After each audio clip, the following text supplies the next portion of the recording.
Logan Paul was just offered $830,998 for Cryptopunk number 2294. He bought this Cryptopunk back in February for $165,000, and if he would have accepted the offer he just got, he would have made over $665,000 in just a few short months. So why are CryptoPunks so expensive, and what even are they? What on earth are NFTs, and how do they even work? I'll be answering each of those questions for you, so that way by the end of this video, you'll know exactly what NFTs are and if you should be investing in them. My name is Devin Cook. Get ready for an action-packed NFT video, and welcome back to Dev Money. Okay, so first off, what are NFTs? Start with the definition. Non-fungible tokens. Okay, well that doesn't really help if we don't know what fungible means. So what does fungible mean? If a good or an asset is fungible, it means it has the ability to be interchanged with another of like kind. So a dollar, gold, Bitcoin, they're all fungible because I can take my dollar and give it to you, and you can give me your dollar, and we each have a dollar. Nothing has changed, we've just swapped the dollars that we have, but it's essentially the same. Non-fungible assets are unique, irreplaceable, and one of a kind, which is super important. These are things like real estate or art. Each piece of real estate is unique because there is only one house of that specific kind in that specific piece of dirt on this earth. The token aspect means that you're getting digital proof of authenticity via a smart contract which is built upon the Ethereum blockchain. So a NFT is a token that is completely unique, one of a kind, and cannot be duplicated. Now you may be wondering what this looks like in the real world. Well, there's a couple different use cases for NFTs. One of the most popular these days, and the one that's getting all the hype and all the attention, is digital art. It's super popular, and what happens is a digital artist is able to create an image, and then they're able to embed it with a smart contract, meaning that it's completely unique, it can never be duplicated, and it's one of a kind. And because someone takes this digital art and turns it into an NFT, making it completely unique, this also makes it very scarce, which just drives up demand. The best example from this is from the graphic designer Mike Winkelmann,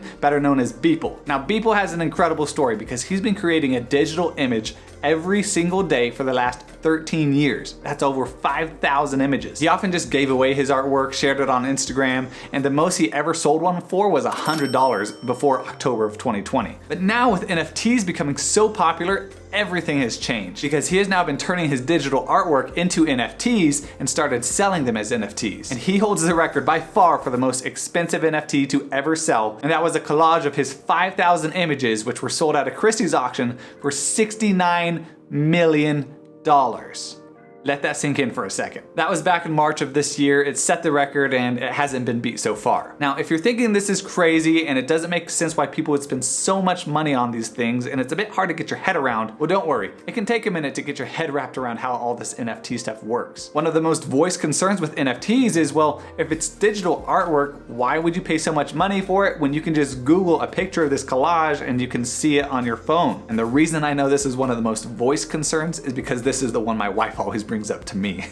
So this is what I have to say about that. Imagine you're having some friends over to your house. Maybe you're having a bit of a party and they see hanging on your wall the Mona Lisa. And one of your friends says, hey, that's pretty cool. It looks like a nice replica. Where'd you get it? And then imagine you tell this friend, well, this isn't a replica. This is the Mona Lisa, painted in the early 1500s by Leonardo da Vinci, which is valued between $1 billion and $50 billion. Now, of course, your friend probably wouldn't believe you unless you were a billionaire and could afford the Mona Lisa. But imagine how your friends would react to seeing the actual Mona Lisa hanging in your house. Why would that be more significant than a replica? Well, it's because it's the first, it's the original, it's the actual painting that everyone else copies. See, as human beings, we often like to own things ourselves. We like to have the first, we like to have the original, and that's why these paintings like the Mona Lisa are worth so much. And NFTs work much the same. And then you take that concept and pair it with the fact that our world is becoming more and more digitized every single day. Gary Vee is a big proponent of NFTs, and he's well known for asking the question, how much value do you put on that blue check mark on Instagram or on Twitter? Well, a lot of people put a lot of value on that check mark because not only does it give you social status, but if you're trying to work and make money off of these social platforms, businesses and brands are going to value more as a creator as well and pay you more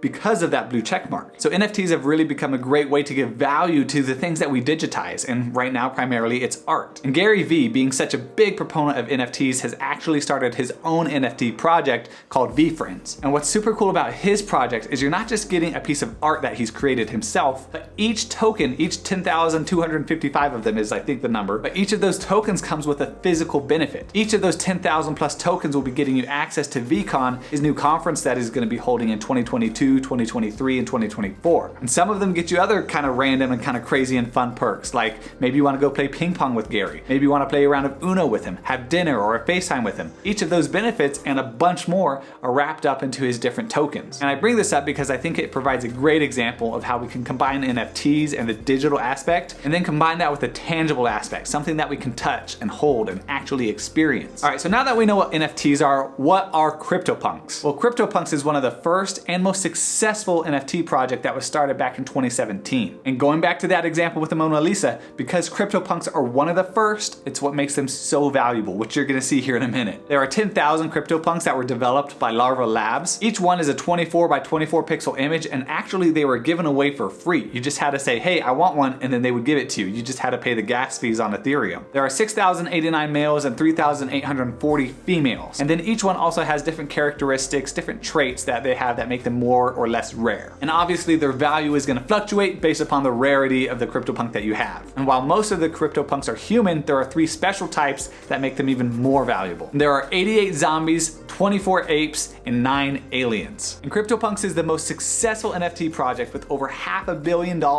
in total sales volume. And over 150 million of that has been in the last 7 days, which is just crazy. Gary Vee was just recently in the news, as in a couple days ago, for buying a Cryptopunk for $3.7 million. And that's not all, because according to his wallet address, he has 7 different Cryptopunks, which he's spent over $5.5 million to acquire. And if you think $3.7 million is expensive, well, Cryptopunk 3100 was sold for $7.5 million back in March of this year, and is now being offered for $94 million. And if you think that's ridiculous and that no one's gonna pay $94 million for this terrible resolution image, well, he just got on August 1st an offer for over $90 million, which he's yet to accept. Pretty crazy, right? That would beat Beeple's record and take the crown for the most expensive NFT ever sold. And that brings us to Logan Paul, who revealed on his podcast back in March that he had bought 6 different Cryptopunks. Wait, this thing that's in 380p? I'm gonna blow your mind. I got some punks. How many? 6. Or did you get them when they were passed out for free? No. Nope. You bought them?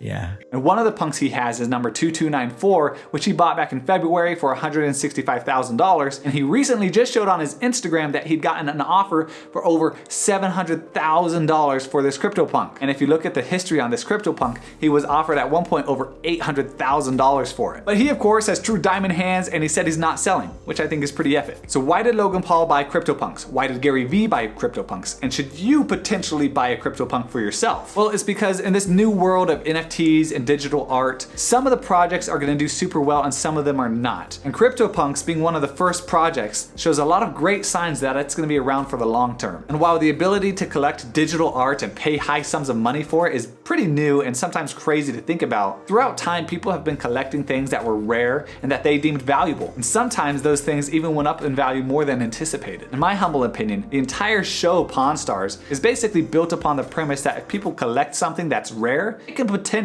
be worth more value in the future. And that's true in a lot of cases. So if you want to look at Cryptopunks or these other NFT projects as somewhat of a speculative investment strategy, it can potentially pay off really well, especially if you get in early. But do keep in mind that Gary Vee did say that most NFT projects aren't going to survive the long haul. Just like we have standout artists like Leonardo da Vinci, Picasso, or Banksy, there are going to be NFT projects that stand out and perform leaps and bounds above the others. And to show how these are making it into the mainstream, Cryptopunks even made it into the Olympics recently. And this was a result of 6 of the USA team fencing members making their avatars on Twitter one of their favorite Cryptopunks, and then having that Cryptopunk number written on their face mask while fencing. In my opinion, Cryptopunks and VeeFriends are 2 of the most promising NFT projects that will probably make it long term. And I say that while at the same time owning none of them. Honestly, I would love to go buy some Cryptopunks right now, but when the cheapest ones are selling for around $90,000, that's a tough pill to swallow. And then the same thing with VeeFriends. They're a bit cheaper, but still the cheapest one for sale right now is around 12 grand. And maybe that's cheap to some people, but in my financial situation, it doesn't make a lot of sense right now. So now you know what NFTs are and how they work. If you find a great project that shows a lot of promise and you have a lot of faith in, getting in early could be like buying Bitcoin when it was $300 back in 2015, which would be amazing. So thanks for watching. Make sure to click on this video right here, and I'll see you in the next one.